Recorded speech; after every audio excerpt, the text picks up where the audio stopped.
Бүгінгі әңгімеміз ойраттар туралы.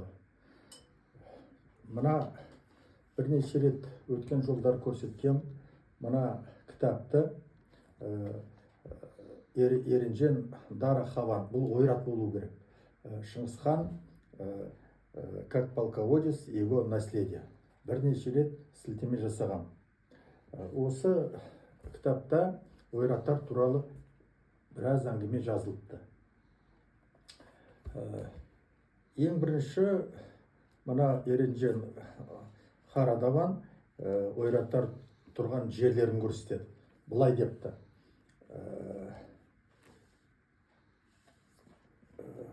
севернее от татар, кереитов и найманов по реке Онону жило племя под названием, собственно, монголов. К западу от монголов, к горе Хангаю и озеро Байкалу жили меркиты.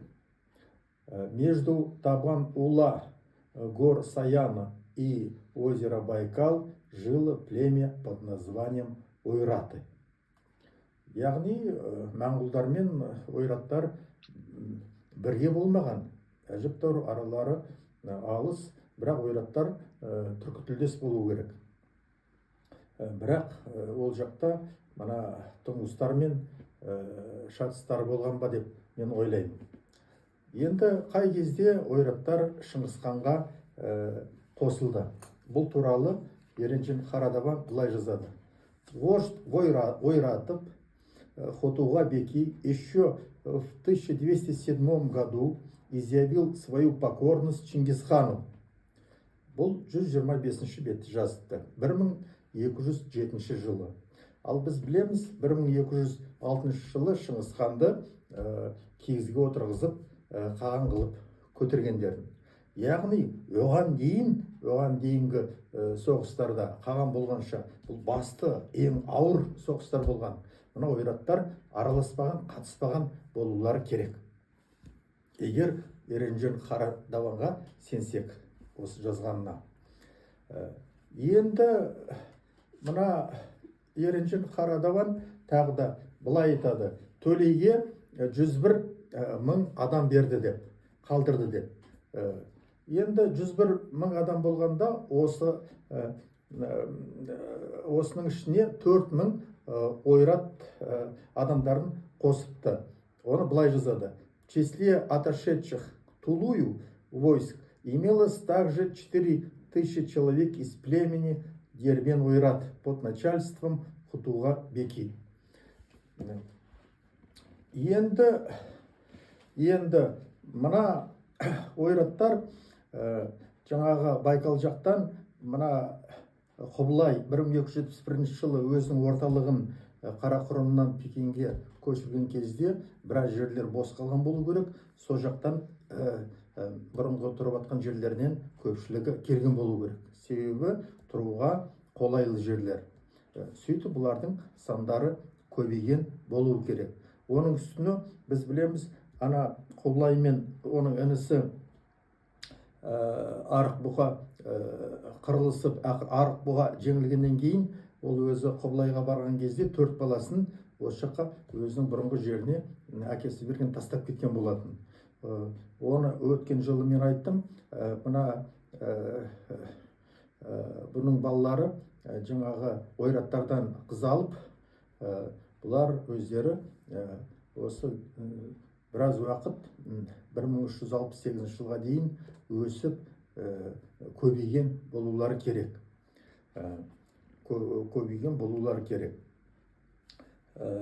Енді ақыры бұлар таққа таласып, Арықбұғаның ұрпақтары хан болады.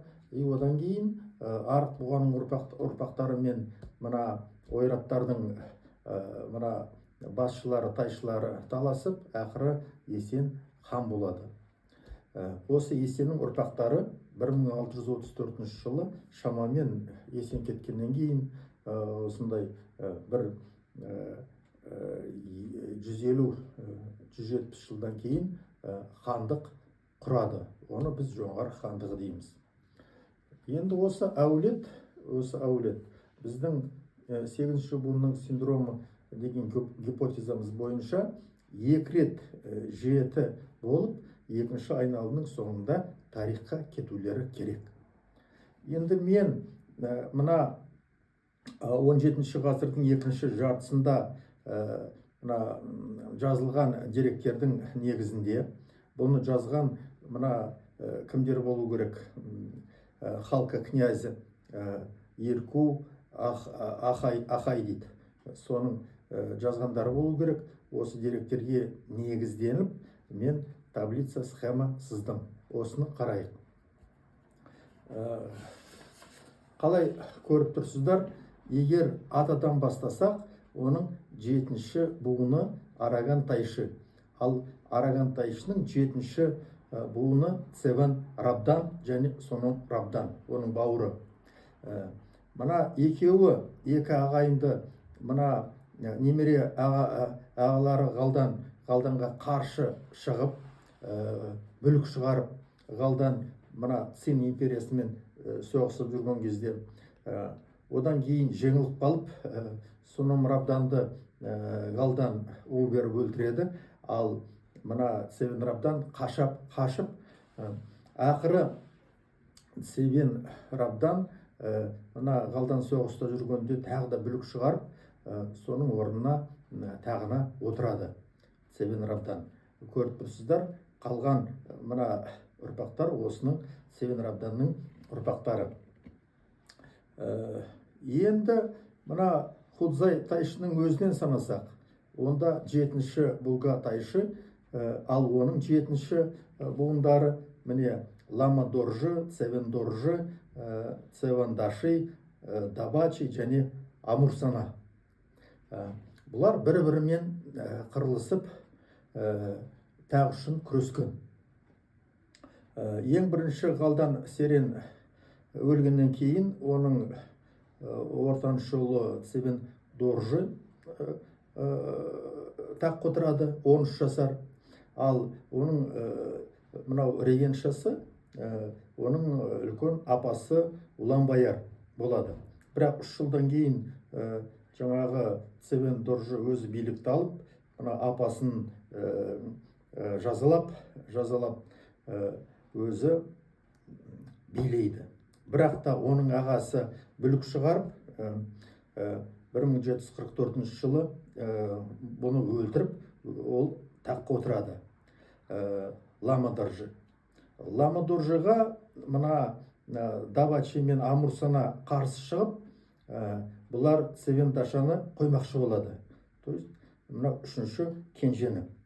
Бірақ олын біліп қойып, Цевен Дашыны мынау ағасы Лама Доржы өлтіреді. Ал Дабачи мен Амурсана қашады.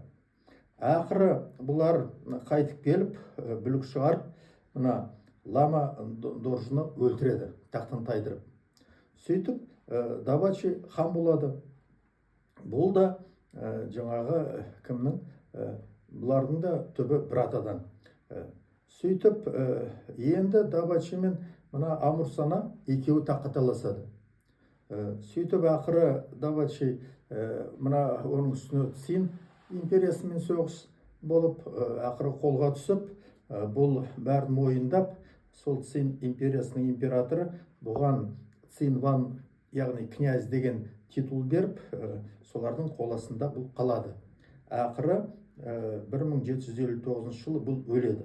Оның баласы Лупсан жаңағы Цин империясының жаңағы қызына үйленіп, сонда бұл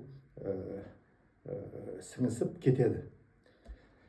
Енді Амурсананы санасақ, бұл билік үшін жаңағы Цин империясына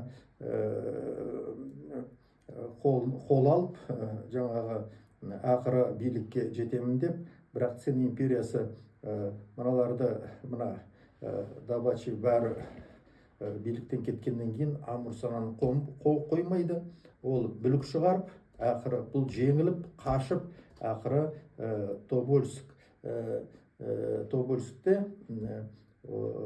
ауырып өледі. Оның әйелі Битей қалмақтарға қашады. одан кейін Петербургқа барып сонда тығылады, ал оның баласы шоқынып православие қабылдайды. Сөйтіп, 2 рет жеті болып, бұл әулет тарихқа кетеді. Енді мынаған көңіл бөлуге болады. Біріншіден, мына Еренжен Қарадаван 68-ші бетте мына күйікті кигізге отырғызып қалай көтергенін анықтап жазған. Бұл, егерде Бичуринді қарасақ, көне түріктер сияқты. Ал енді мына ойраттарда 2 хан болған, Есентайшы. Оны ешкім ондай деректер жоқ көтерді деп кигізге. Ол ана Тайсұн мен Акбарджин Арқуғаның ұрпақтарын өлтіріп хан болған. Ал екінші хан болған бұл Ғалдан. Бұны хандық титулын берген ана Далай Лама 5-ші көмектескен үшін. Сондықтан мына таққа отыру, мына Шыңғыс ханның оның ұрпақтары және мына хан болу, мына ойраттар екеуі 2 түрлі. Екінші бір мәселе Хунтайшы. Шыңғыс ханның кезінде мен әлі бірде-бір деректі көрген жоқпын Хунтайшы деген титулды. Бұл Хунтайшы деген титул мына Цин империясымен немесе мына Қытаймен, хандармен байланысты болу керек, немесе манжурлармен. Кезінде оларды Жүржен дейтін. Енді тағы да бір мәселе, соңғы кезде мына әсіресе кейбір Ресейдің тарихшылары айтып жатыр. Мынау кезінде Жоңғар хандығынан мына қазақтар жаңағы көмек сұраған Ресейден, Жоңғар хандығынан жаңағы қорқып, үркіп, сондықтан Ресей келіп, буферный зона, мына қорғаныстар салған, сөйтіп қазақтарды жоңғарлардан алып қалған деп. Бұндай пікірмен келісуге болмайды.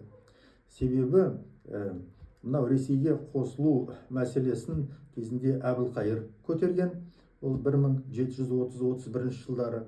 Ал Ресей қорғаныстарын олар оған дейін салған, жоңғар мен қазақтардың соғыстарын пайдаланып.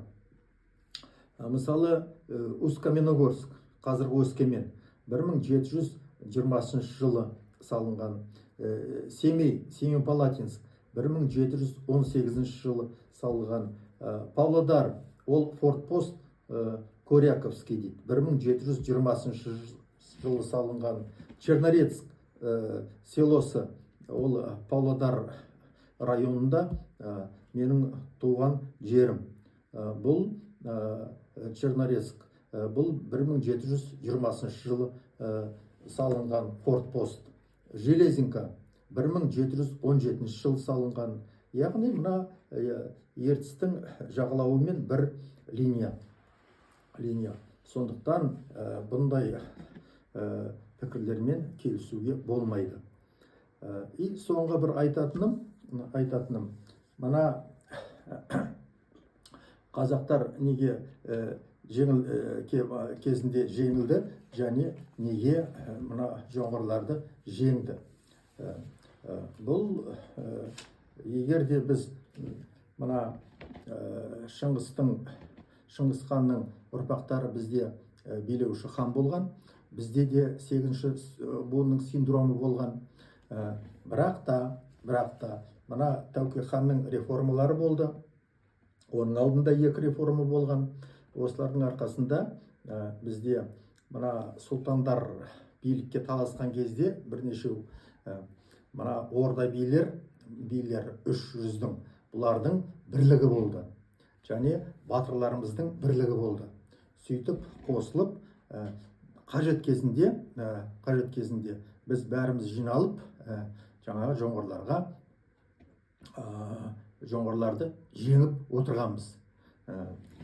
Бірақ мына жоңғарларда бұндай ордалық құрылым болған жоқ деп мен санаймын. осыменен мына жоңғар хандығы жойылып кетеді. Мына Цин империясы келіп геноцид дейді, жаңағы жоңғарларды жаппай қырып, олар жоғалып кетеді. И соңғысы бір айтатын, Шыңғыс хан мен мына